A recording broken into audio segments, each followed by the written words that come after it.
guys, I want to make best use of your time, my time, and everything. So I've got a little presentation I'm going to give you. We really want, the mission of RocketFuel is to help you go further, faster, and hopefully we're doing something together, right? Like that's the goal here. And so what I'm going to share with you today is a, what's the right word? Like a realization we came to years ago. I'm going to share with you how we ended up like coming to that realization. And then from there, I'm going to show you our solution that we came up with and hopefully provide for you a little bit of inspiration, a little bit of information, and possibly a little bit of aspiration.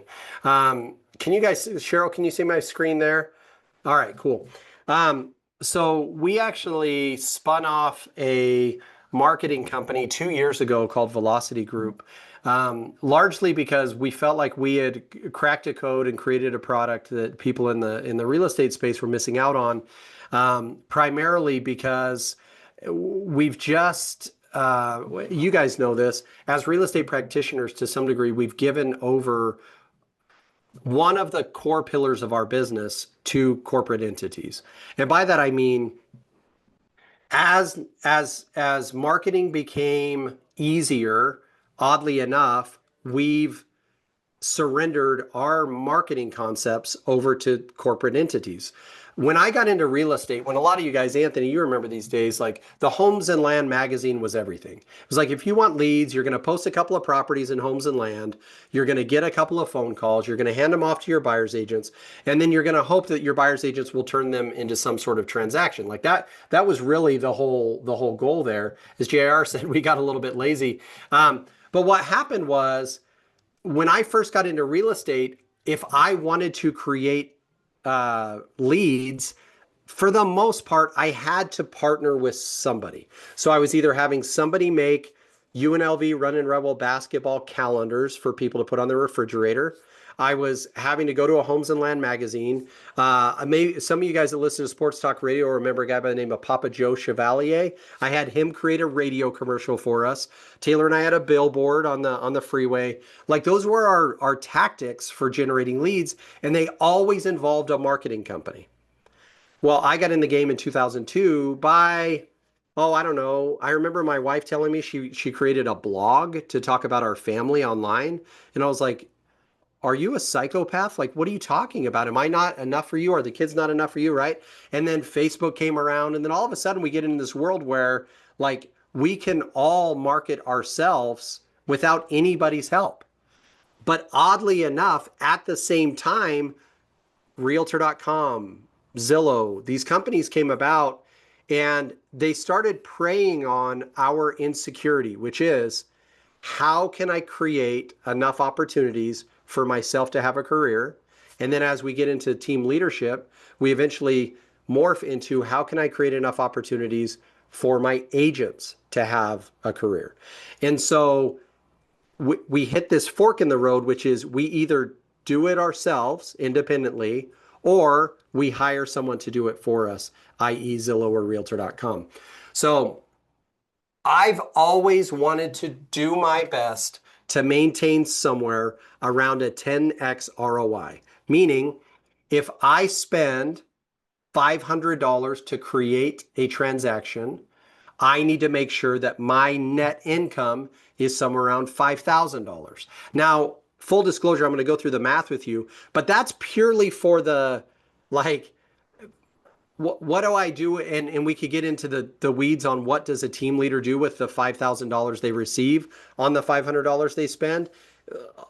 Like, long story short, it goes to toilet paper and front desk people and open house signs. And like, it's not, the thing that a team member rarely understands is when Cheryl, running her team, creates a transaction that costs her $1,000 to create because she had to create, 100 leads at $10 a piece, or 10 leads at $100 a piece, or 5 leads at, right? So when she does that, the amount she keeps goes to keeping the lights on and keeping the operation going. The amount the agent keeps goes to paying them back for the gas that they spent, maybe the Starbucks they treated somebody to, but we are not the same. And so I've always been bothered to some degree, because I've been running teams for 20 years, that like a deal closes, a $15,000 commission comes in, the agent gets a check for $7,500. $7,500 goes back to the leadership group, and the agent will somehow think like, oh, I just sent Ken Blevins on a trip to Mexico. And it's like, well, no, you didn't. His $7,500, if he's operating at a 20% profit margin, he's making $1,500. While you, buyer's agent, your 7,500 that you didn't have to spend any money to create is probably closer to like $6,500. And so that's a little bit of a side point. But we got back in the Facebook lead generation game for one very specific reason. I'll ask for a little bit of participation here. Just out of curiosity, in your market, how much would it cost you per Zillow lead or per Realtor.com lead? Like, what do you think the cost per lead is in your marketplace? I'm just curious what you guys think. Pop it in the chat for me.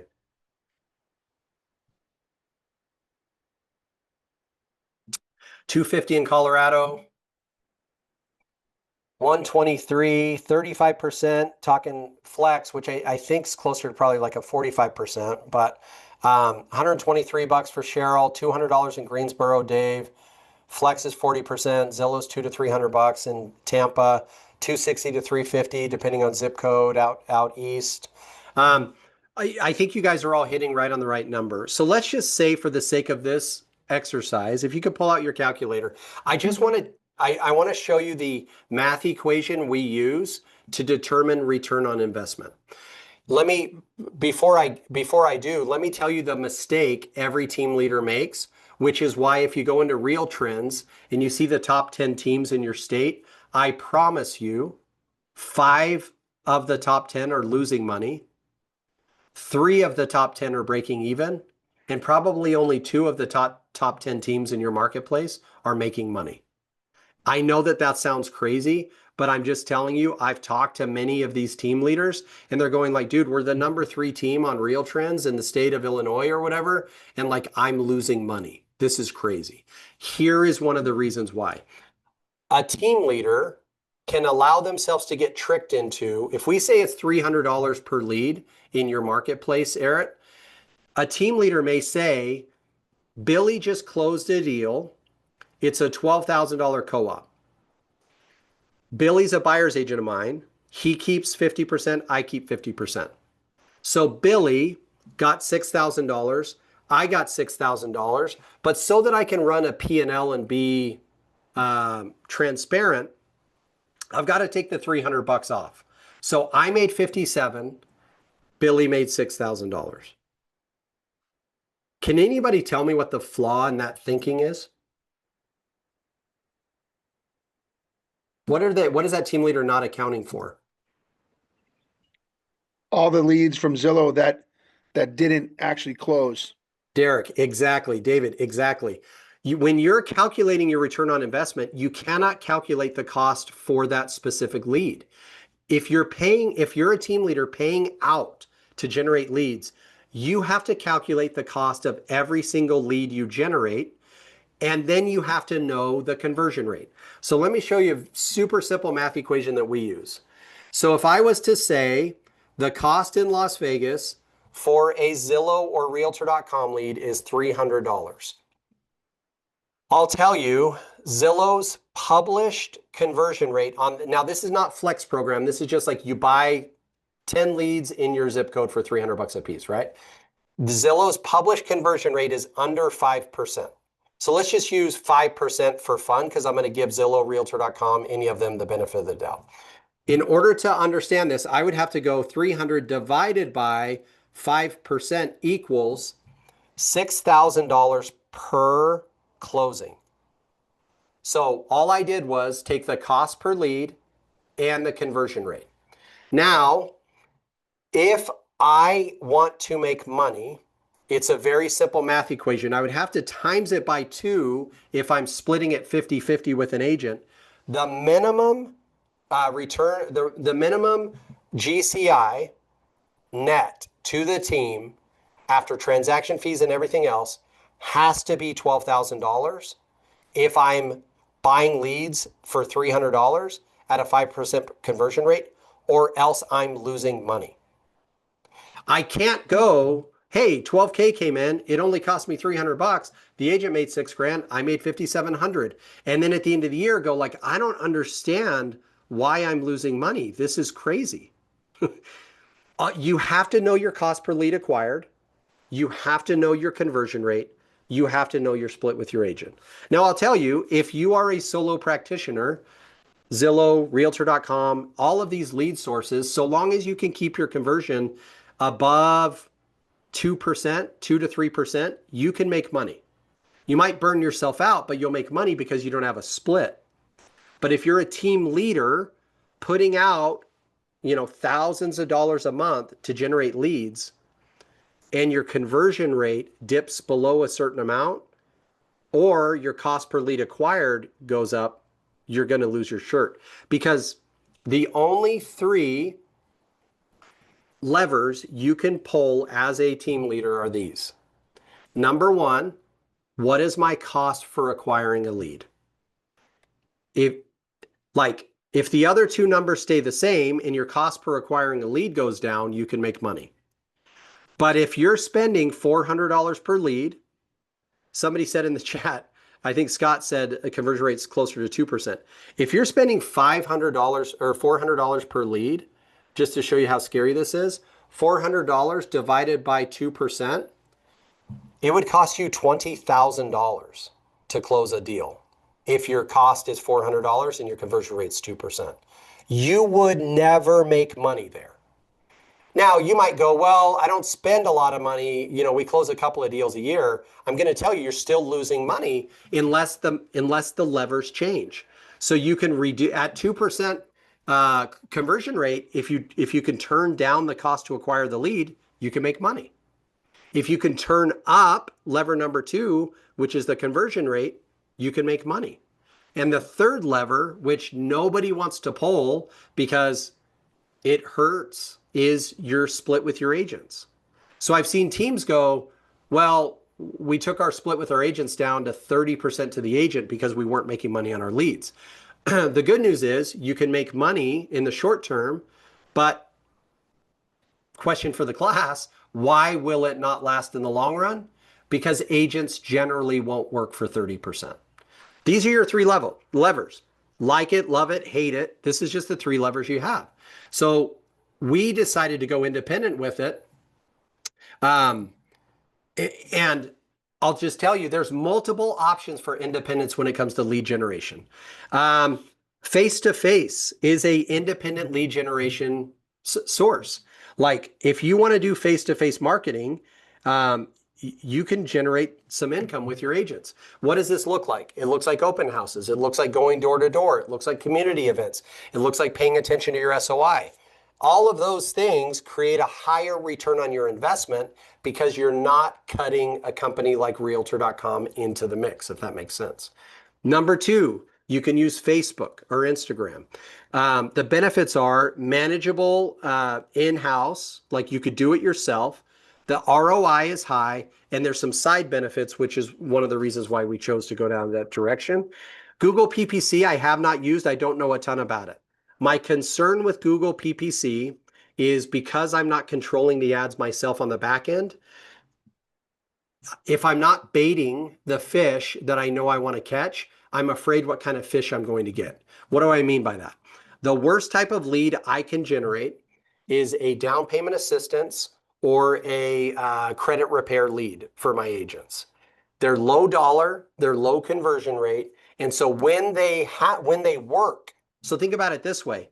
If I'm spending $400 per lead and my conversion rate is 4%, so good news, at $400 divided by 0.04, it's $10,000 per closing, which is, it can work if I'm running a luxury team because the commission may be $30,000 a pop.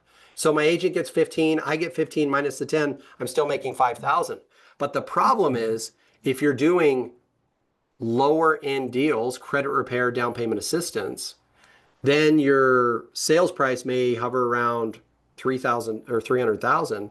If your GCI is 2%, 2.5%, you're now making $6,000 that costs you 10 and you're dividing it with your agent, like you're just losing your shirt.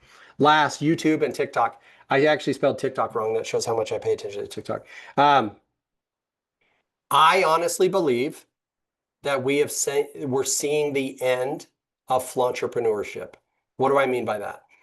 People using TikTok or YouTube to create legitimate businesses, I think they will continue to work.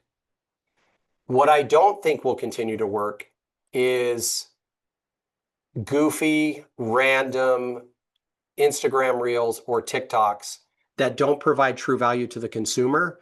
That, like, because I'm good looking, I can post a TikTok and people will respond and I will sell them houses. I think we're seeing a little bit of an end to that and a little bit of a return to the renaissance of lead generation, which is I need qualified buyers and sellers who are interested in transacting in 2025. Now, for a guy like me, who never really excelled on TikTok or Instagram Reels or YouTube or any of those things, I'm excited to get back to a little bit more of a industrial type of real estate market where the numbers are going to win. If I spend the money to generate the lead that is going to spend the money to generate the commission to split it with my agent, I can now make money in that environment. It's really hard for a guy like me to compete in an environment to where, like, a good looking dude can rip his shirt off standing on top of a Porsche and say, hey man, my name's Bobby and I sell houses, and people just blow him up to buy a house. It's really hard to compete with that. The good news is I think that market is to some degree over. No offense to good looking, yoked out guys named Bobby that own Porsches. All right. Here's how we do our in-house calculations. We've been doing this for 10 years. I've generated over 130,000 leads for our team in Las Vegas. We've closed thousands of these, thousands. And the reason it makes sense for us is because I can show you what our conversion rate and everything else is, and I'll give you like a conservative estimate to show you how we still make money. All right. Let's say I put $10 on there. Let's just say $20 for fun. I'm spending $20 per lead. If you follow me on Instagram, you know I've been posting text messages from my son that's running our Velocity marketing group lately. And it's like, let me just look him up really quick. And I just post the actual text messages. Like, just to give you a little update on how our ad did yesterday, spent $314, generated 29 leads. That's $10.28 a lead. The one before that, I said, hey, how did the ad, and this is just like me just screenshotting the actual text messages with my son. How'd the ad do today? 32 leads for $192. That's $6 a lead. So I'm gonna go even worse than that. I'm not gonna post like tell you or run the math on like our best results, but let me just run it on our average results, which is $20 a lead. If you get into independent lead generation, meaning you are doing it yourself, at $20 a lead, let's just say 2% conversion rate, which is actually pretty not great. Let's just say 2% conversion rate. $20 divided by 0.02 equals $1,000 per closing. So how can I make money? Well, the ads we run target in our marketplace local, like Las Vegas based home buyers, more specifically, Las Vegas based move up home buyers. How do I control that? Well, in Las Vegas, I know that the median price hovers right around 500,000. So in order to get the move up home buyer, I use logic, for lack of a better term. If you look, and I'll show you a little bit of what we do on our Facebook page. If you look at our Facebook page, we advertise homes that are $750,000 to $2 million. Why do I do that? I personally don't want to waste my team's time on down payment assistance program or credit repair leads. Josh is on our team. He could tell you every once in a while we may have one filter in, but for the most part, the leads that we send Josh, the leads that we send Angie are people who are looking to spend $700,000 to $1.1 million. Now, the benefit of that is number one, they're local. Number two, about 60% of the leads we generate also have a local home they need to sell. which is a benefit over a realtor or a Zillow, where a good percentage of those leads that you get are coming from other marketplaces where somebody else will be listing their property, and you're now fighting to hopefully get in on a referral for their listing. When it happens here locally, we're getting local home buyers who are generally move-up buyers, who about 60% of them also have a home they need to sell. So if I am saying it costs me $1,000 to generate a closing, then the math equation becomes very simple. At a $750,000 purchase price times 0.025, it's an $18,000 750 commission divided by 2, because our splits are 50-50 with our agents, minus 1,000. We made $8,300, which is about an 8x ROI on the $1,000 we spent. Let me show you a little bit of how we do it. So this is an example of an ad we run on the Joe Taylor Group Facebook page. This was a property we listed. It's not, I mean, the pool is awesome, to be honest with you, but it's not the most beautiful property in the world. This house was honestly the milkshake that brought all the boys to the yard. We probably, and she's on here. I don't know if she could turn her screen on. I don't know how many leads you got from this thing, Ange, but Angie actually listed it. It was a friend of Taylor and ours. We probably generated 300 leads from this one property we ran. We ran it a couple of times. What did people like about it? Well, in Las Vegas, everybody wants a one-story property on a big lot with a pool, with no homeowner association, and RV parking if possible. That's Vegas. Your market is all going to have different things that people want. What I'll tell you is, if you get into doing this on Instagram, on Zillow, on TikTok, whatever you do, I would think of advertising properties the way I would think of creating a dating profile. That may sound a little bit weird, but if I was creating a dating profile, my dating profile would be very simple. I love my kids, but I've got a lot of free time. I travel a lot. I work when I want to because I have financial freedom, and I enjoy being active. So it's like, I would want to check all the boxes. Like, he's a family guy, but he's got free time. He travels a lot. He's got money. He tries to take care of himself, so he's in decent shape, right? Like, check the boxes, check the boxes, check the boxes. I would want to know, for the type of person I'm looking to attract, what is their ideal dating profile? And then I would do my best to be that. And at worst, I would do my best to portray that. Well, when it comes to marketing and advertising on Facebook, Instagram, or wherever, what you have to ask yourself is, if I'm in Tampa Bay, what type of home buyer am I looking to attract? And then I'm going to craft an ad for that home buyer. So you'll notice on here, we say just listed, amazing one-story home, huge lot, 5 bedrooms, RV parking, 3-car garage, pool and spa. If I go to the comments, you'll notice everybody asks, where is it and how much it is? Where is it? How much is it? Where is it? How much is it? Now you may go, wow, it would be so annoying to have people asking me that question over and over and over again. I'll tell you, success in independent lead generation exists not in the information you give, but in the information you withhold. So what did I figure out 10, 12 years ago that's changed our lead generation game? It was the information you withhold creates the conversation, and the conversation creates the appointments, and the appointments create the contracts, and the contracts create the closings. If I would have gone on this post and said, let me see if I could get it to go back. If I would have gone on this post and said, hey, this home is $1.4 million in the northwest part of town, we'd get very few comments, because everybody would disqualify themselves from this property. They go like, I'm only looking to spend 1.1. I might as well not even ask. Now, if you're anything like me, you're going to go, well, like if they're looking to spend 1.1, that's dope. I'll take that lead. But the problem is, we think the more we tell, the more we sell. I'm here to tell you, in marketing and advertising, the less you tell, the more you sell.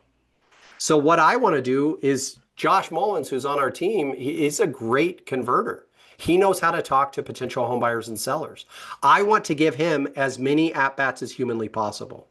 So what I want to have happen is for people to say, how much is this property and where is it? And then Porter on the back end is going to go like, hey, I'm not a real estate agent, so I don't quote price and things like that. Let me have Josh text you all the information. Romy, what's a good phone number to reach you at? And then all of a sudden, Porter goes into our CRM, puts Romy Montano Leones in there with a phone number and says, hey, Josh, they're looking at 123 Main Street, ready, set, go. And then Josh texts him like, hey, Romy, this is Josh. You had requested some information from a home on our Facebook page. Just curious, I'm not at my desk. What is your price range? Just in case this one doesn't fit what you're looking for, I can send you a couple that do. Now, half the time, Romy's going to tell Josh to go screw himself, which is totally fine. Because again, all we want in order for our numbers to make sense is a 2 to 3% conversion rate. Now, I'll tell you, there are some benefits to the way we do this. I am not a forced registration guy. I think forced registration is burning out real estate agents ad nauseum. Meaning, if I'm on Scott's team and Scott is sending me all these leads and half of the leads I get are Big Bird at sesamestreet.com and go screw yourself at fu.com, I'm gonna be like, Scott, dude, what am I supposed to do with this, right? Like every lead we give our agents, for the most part, we know their name, or at least the name they used to create their Facebook account 10 years ago. And there's no reason for them to give us a fake phone number because they're literally saying, yeah, go ahead and text me the information about this property. So the contactability rate of our leads is like 90%. Now, when you make contact, a decent percentage of them are going to tell you to go fly a kite. And that's just the game. It is what it is. But I would not force people through a registration channel where they think by typing information in. A lot of you guys do this on Monday RocketFuel every day. Every Monday I get on Monday RocketFuel and it's like, what's your name and who referred you and all that fun stuff. And I put in some crazy stuff sometimes so that like before we even hop on the call, like someone will say like, I couldn't even find you. And I'm like, oh yeah, I put in like, you know, Neo from the Matrix or whatever, just because I'm acting stupid. Well, people do that on your forced registration lead forms. So couple last things. I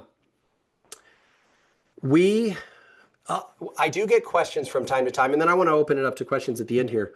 I do get questions from time to time, like about, I'll tell you, things got unique in the Facebook ad game a few years ago when they brought in discriminatory principles, meaning you cannot discriminate in your ads for housing.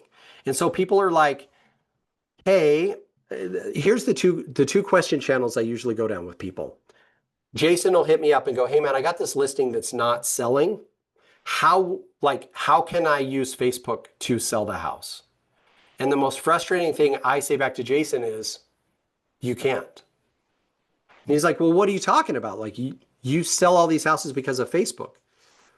And what I would say, which is kind of a weird answer, is, well, yeah, Jason, I never eat bait. So like when I'm advertising a property, I don't care if that property sells, which is somewhat of a unique principle, right? Like, well, what do you mean? Like you're advertising the property. I'm not advertising the property. I'm throwing out there a concept or an idea and I'm creating conversations because of it. So we go down that path. The other path we go down sometimes is Cheryl may say, hey, how do I hit housewives in Missouri who like yoga, whose husbands are plastic surgeons? And I'm like, I have no idea how to do that. So when we market in our marketplace, what we do is very simply Las Vegas plus 25 miles, $1,000 in 24 hours.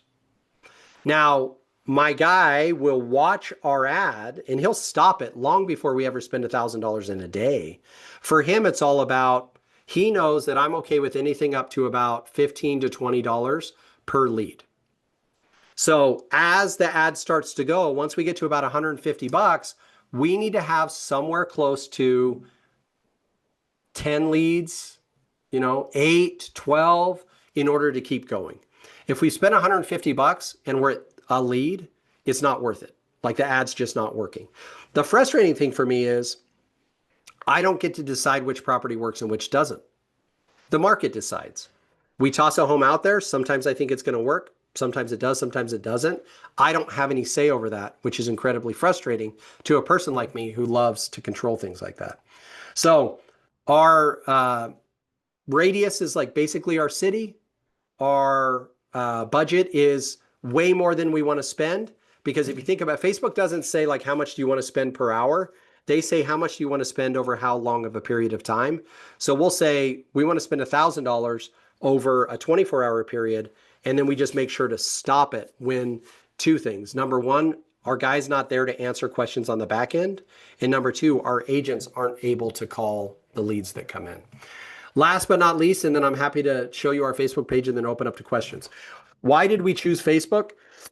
Well, here have, and sorry, I'm looking at my screen on the side. Here have been our side benefits of doing marketing and advertising the way we have. All organic, no purchased followers or anything like that. Over the last 10 years, we've acquired about 21,000, 22,000 followers in Las Vegas. That is about 10% of the entire city of Las Vegas follows our Facebook page. It's pretty good market saturation. Number two, our Instagram has about 12,000 followers, which is pretty solid. So we get social growth, we get success for our agents, we have total control, and we create celebrity. It's funny, one time I got pulled over and the cop walked up to my window and was like, "Hey, you're the Joe Taylor guy." I was like, "Yeah, what's up?" And he's like, "Oh, I follow your Facebook page. We're actually looking for a house. We just connected with one of your agents." And it was like, I'm not, by far, not a local real estate celebrity at all. There are people who do crazier stuff to make names for themselves. But over time, by spending money this way, we're not building Zillow's brand. We're not building Realtor.com's brand. We're building our own brand. One of the most psychotic things I've seen in my real estate, my time as a real estate agent, is I will see agents get a new listing and they will post, think about this, Dave, they'll post the link to Zillow or to Realtor.com on their Facebook page. Like, "Hey guys, I just listed this property, and if you guys have done this, don't hate me for saying it, but I'm like, hey, Ken, when you do that, the best case scenario is not they text you. The best case scenario is they're going to click on the Realtor.com link, and then they're going to go to Realtor.com. And they're going to think that they're interacting with you, which they may care, they may not care, but then they're going to ask for more information on Realtor.com. And then the guy that's spending $400 per lead to get them is going to get their information. And it all happened because you posted that link on your Facebook page. We never do that. Let me really quick, and then happy to answer any questions if there is any. Let me pull up. Hold on one second. Did you get a ticket from that cop, Joe? No, he didn't ticket me, which is rad. Even better. All right. Can you guys see my email right now? Can you see my, all right, cool. Let me just go to Facebook, and let me just show you what our Facebook page really looks like. All right. So here, Porter is literally running this ad as we speak. He posted it 32 minutes ago. He probably used ChatGPT to create this. A stunning one-story home with everything you could want, 5 bedrooms. So again, we never, if it was a 3-bedroom home, guess what it wouldn't say? Anything about the bedrooms. Because in Las Vegas, everybody wants more than 3 bedrooms. So, if I was creating a dating profile and I was divorced 3 times, guess what I wouldn't say on my dating profile? Like, "Hey guys, what's up? Number 4 is going to be the charm. I've been divorced 3 times. I would never say that. So if it's 3 bedrooms, I'm just not going to put the number of bedrooms on there. So 5 bedrooms, gorgeous kitchen, pool and spa, RV parking, half-acre lot, casita. Everything you could ever want, right? So far, we've gotten virtually nothing. So I will just give it a love and a share. He probably has, so it just got approved to boost. So I may, if I click on the page, it may show that it's approved now. All right, so we still have 21,000 likes, 22,000 followers. This ad has still not done anything, but I'll show you this one here. So June 3rd, what was that? Last, Thursday, he ran an ad. It got 54 likes, loves, 27 comments, and 1 share. This one, 125 likes, loves, 102 comments, We probably generated, I don't even know, 30 leads for $300 on this one. This one here, 113 likes, loves, 172 comments. This one did terrible. Like this house is not, it doesn't fall inside our marketing box. This one probably did terrible too. This one probably crushed it. 189 likes, loves, whatever, 198 comments. So if you go into the comments, if I go into the comments, you're going to see a mix of things. You're going to see price and location, interesting. Price and location, beautiful. Price and location, love. Would this happen to be in Las Vegas? OMG. And you see that our page, we just reply to everything. Price and location, please. Property looks amazing. Info, please. I'm trying to find somebody that tells us like what scammers we are. Because we do get people, I'll warn you, if you ever go down this path of marketing, you're going to have people go like, I hate Kim Blevins. He never tells me where it is or how much it is. And that's just the game. We've banned, I should see, I don't know if I could find that on our page. Let me look really quick. I'm just curious how many people we've banned from our page. Okay. It's got to be in the thousands. So, For sure. sorry guys, I've talked quite a bit. Let me see if there's any questions in here. So, don't buy for, all right. I've noticed you get a lot of engagements to your posts. Would you recommend promoting other agents listing on Facebook? Camilla, great question. The vast majority of the listings we promote are not ours. So we're doing the exact same thing Zillow or Realtor.com's doing, where we're marketing other people's properties. Naughty by Nature did a song called OPP, and it was all about our Facebook marketing and advertising. The reality is like the most of the homes we list won't do it. They're just not the bait that is going to catch the fish we want to catch. So I don't know what our actual success rate is. It might only be around 30% of agents we reach out to agree to let us do this. But you know, some agents say no. And then the agents that we've had success with over time will come back over and over again and say like, hey, I've got this new property. Will you advertise it? Because the smart agents go like this, like Ken, if I was in Colorado, he may go like, hey man, 123 Main Street seems to fit in your marketing box. You guys want to toss it up there? Because if I'm Ken, here's what I would do. Let me go back to my page. So if I'm Ken and this is my property, this one right here. So let's see whose house it actually is. Rebecca McKenna with Las Vegas Sotheby's International. So if I'm Rebecca, I'm going to screenshot this and I'm going to send it to my seller and I'm going to go, hey, I know we don't have any offers yet, but I partnered with these guys that do a lot of marketing. And like, I'm such an open agent that I allowed them to promote your property, and look at all of the action we got. We're still waiting to see what type of showings and potential offers we got. But just so you know, I'm turning over every rock, right? Like a smart agent would do that, but some agents are just too small-minded to allow it to happen. But you know, a lot of agents have allowed us to use their properties. Market updates, things like that. Camilla, great question. I'll tell you in my experience, the hierarchy of clickability. The number one clicked upon image on the internet. Does anybody want to guess what it is? A good-looking person. A good-looking person, thank you. Good-looking people are the number one clicked upon image on the internet. You will see from time to time real estate agents using their looks to generate attention.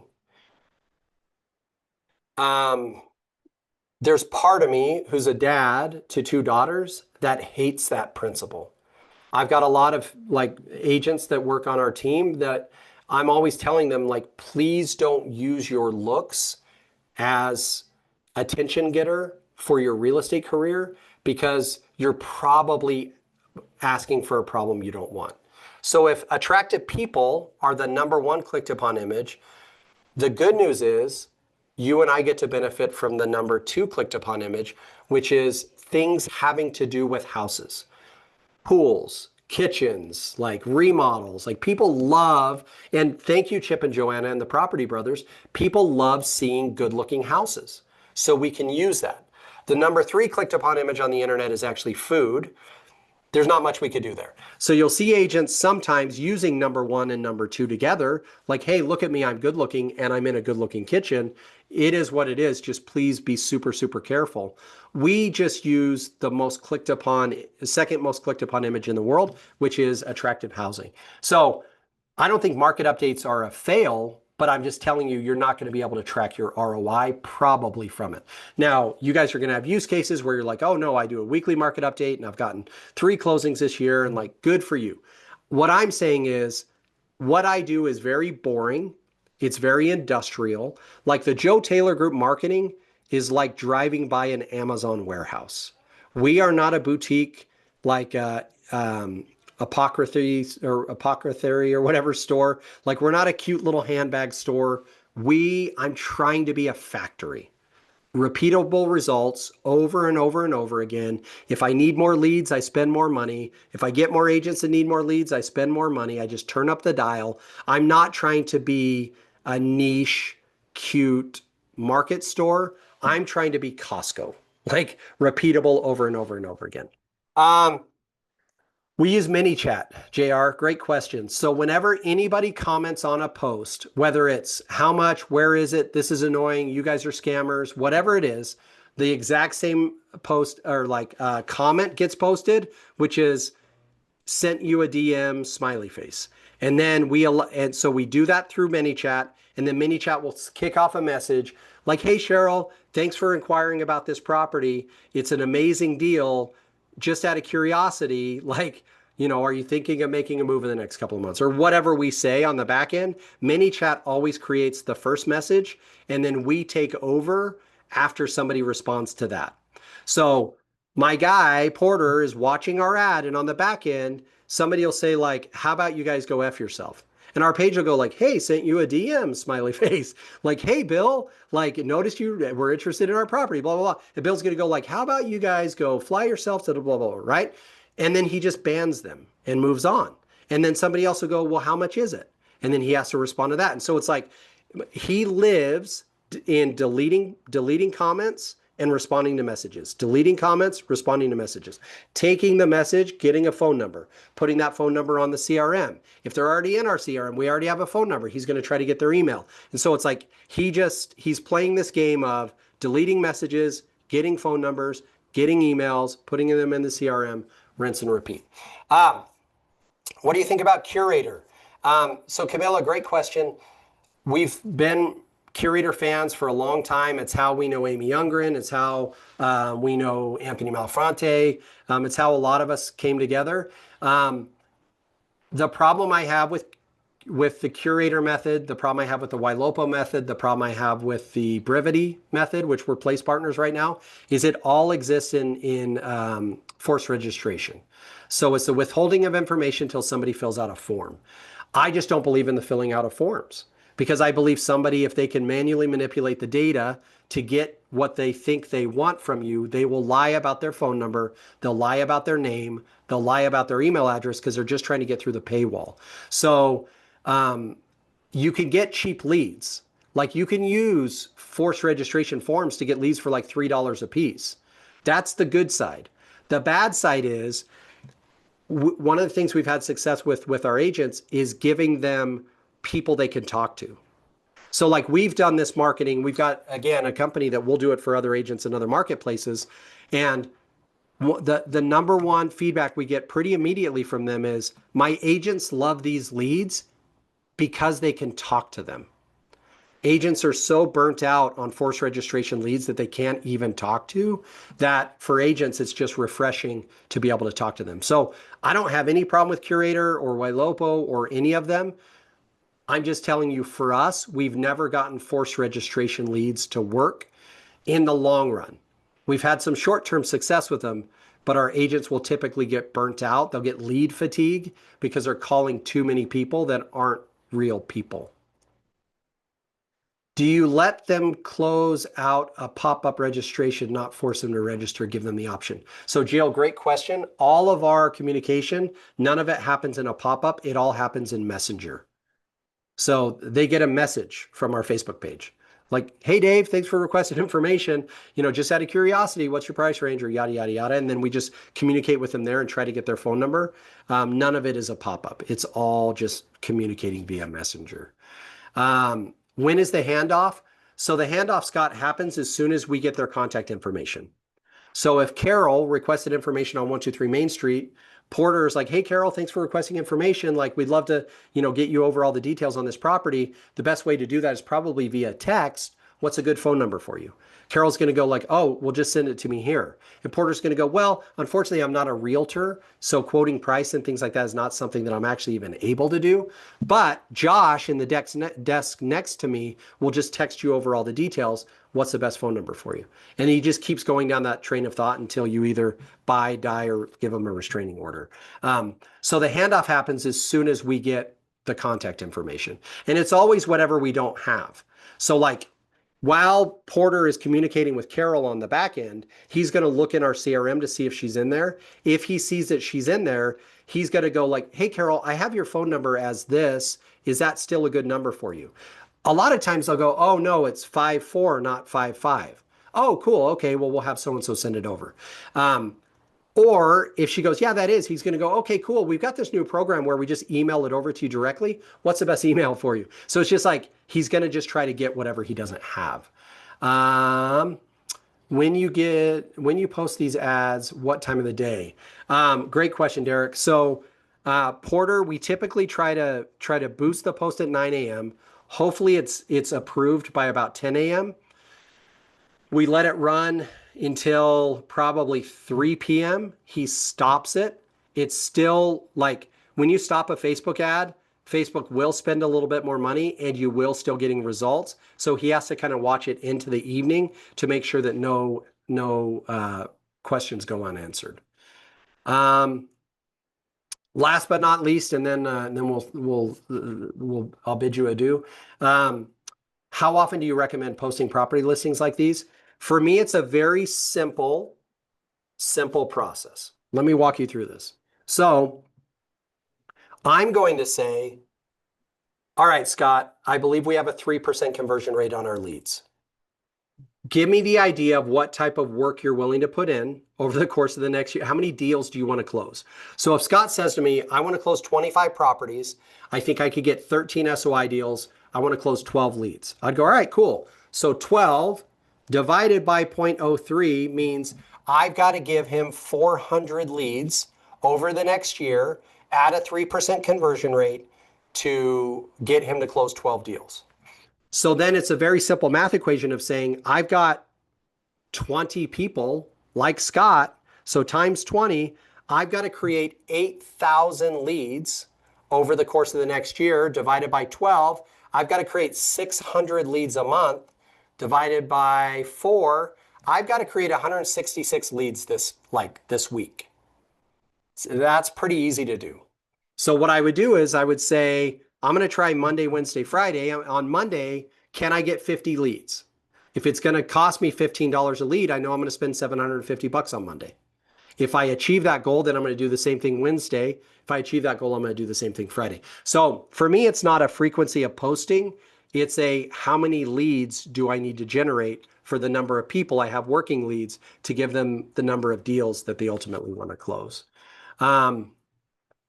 Ken, do you ever post to generate seller leads? So the way we generate seller leads is by generating buyer leads, if that makes sense. So it's like if we put out a $1.2 million house in Las Vegas, logically, down payment assistance and first-time buyers aren't even going to ask about it. So the people that ask about it are generally going to be people who are underhoused, unhappily housed, whatever it is. So we're going to get seller leads from them, if that makes sense. It does, because I know you said like 60% do have a home to sell Yeah. because of the move-out buyer situation that you're targeting. But you've never tried to say, let's just specifically target somebody looking to sell versus all the buy We side? have. So guys, if you have to hop off, I totally get it. Let me just share my screen really quick to show Ken what we do. We've got a company called Fast Ready Offer. And we're beta testing an ad right now. Can you see my screen, Ken? We can, yeah. Okay, cool. So the ad we're beta testing right now is right here. Perump homeowners need to sell fast. We'll pay you cash for your property, any property, blah, blah, blah, blah, blah. I don't know that it did very great. So again, it's like we've tried it also just posting a picture of a property. And then guess what happens? Let me see if I have one here. We'll post a picture of a property and say like, hey, we want to buy your Pahrump area home cash, blah, blah, blah. And then people will, I can't find one. People will literally say like, how much is this property and where is it? People are so preconditioned to just asking about being a buyer that like, no matter what we say, if we post a property, they're going to ask how much it is. So it's like, we've tried it. We just haven't had success with it yet. Okay. So- We've seen more success with seller options, and kind of talking about that, hey, you're looking for a cash offer, a list, and so forth. So you kind of give them a fix and list, hey, there's multiple offers. Why don't you reach out to us and see what we can generate for you. Yeah. All right. Last but not least, JR's question. Yeah, all the boosting we do happens from the desktop because if you do it from your phone, Apple takes a cut and it costs you more money. It's the weirdest thing. Like even the Instagram ads I run, I do from the Instagram desktop app or website because if you do it from in-app, Apple takes a cut, which is crazy. All right, guys, I've talked a lot. Hopefully this makes sense. Hit me up if you have any questions. Happy to help. If you need leads generated in your market, totally happy to give you a few pointers. We do have some time in our guy's schedule that he could be running other people's ads for them. So if there's anything we could do to help, as always, just hit us up. Happy to help. Hope you have a great